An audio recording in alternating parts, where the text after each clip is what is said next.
सोच भी नहीं सकते थे कि बांस की लंबी डंडी सीधे नारियल में घुस जाएगी।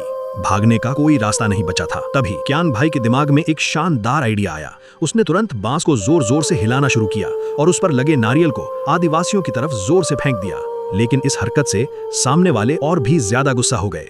उन्होंने तुरंत पास रखे सारे फल उठाए और एक साथ उसकी तरफ बरसाने शुरू कर दिए।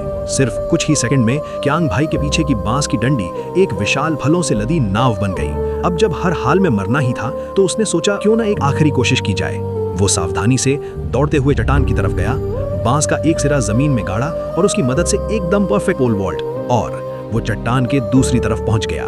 लेकिन खुश होने का मौका भी नहीं मिला। पीछे लगे फल एक एक करके नीचे गिरने लगे और उनका वजन उसे असंतुलित कर गया। अब जो होने वाला था वो सच में बहुत बुरा था। ये एक बेहद मजेदार और रोमांचक फैंटेसी एडवेंचर फिल्म है।